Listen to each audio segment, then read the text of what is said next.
বন্ধুরা, আজ আমি চাল পটল করে দেখাবো। তার জন্য গোবিন্দভোগ চাল নিয়েছি আর 10টা পটল নিয়েছি।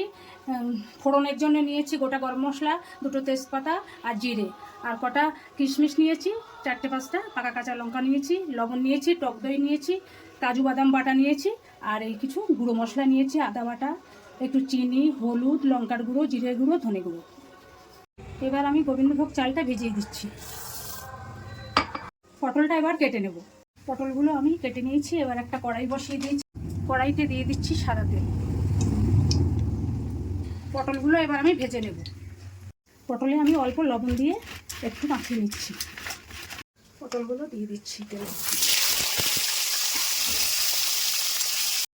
পটলগুলো আমার ভাজা হয়ে গেছে, তুলে নিচ্ছি। গোবিন্দভোগ চালটা আমি খুব সুন্দরভাবে জল ঝরিয়ে নিয়েছি। এবার এই তেলে একটু ভেজে নেব। গোবিন্দভোগ আতপ চালের সুন্দর একটা গন্ধ চলে এসছে। এবার নামিয়ে নিচ্ছি।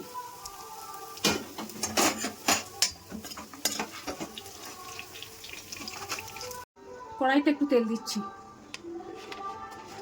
ফোড়নে দিয়ে দিচ্ছি গোটা গরম মশলা, 2টো তেজপাতা আর কটা জিরে, 1 চামচ আদা বাটা দিয়ে দিলাম। একটা বাটিতে একটু জল নিয়েছি। এবার এই মশলাগুলো আমি গুলে নেব।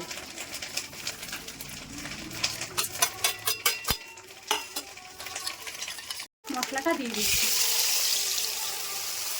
লবণ, কাজু বাদাম বাটাটা দিয়ে দিচ্ছি,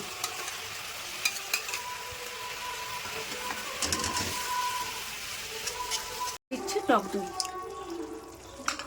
এবার দিয়ে দিচ্ছি চেরা কাঁচা লঙ্কা। মশলা থেকে তেল ছেড়ে দিয়েছে। এবার চাল পটলগুলো দিয়ে দিচ্ছি, কিশমিশগুলো দিয়ে দিচ্ছি। এবার এই কাপটা মেপে 3 কাপ গরম জল দিয়ে দিচ্ছি।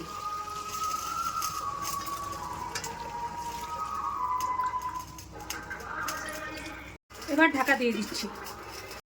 ঢাকাটা তুলে নিচ্ছি।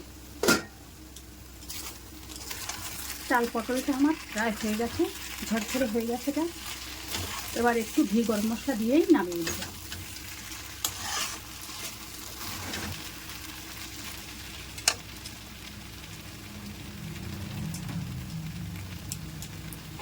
একটু ঘি দিয়ে দিলাম আর একটু গরম মশলা দিয়ে দিচ্ছি, দিয়ে এবার নামিয়ে নেব।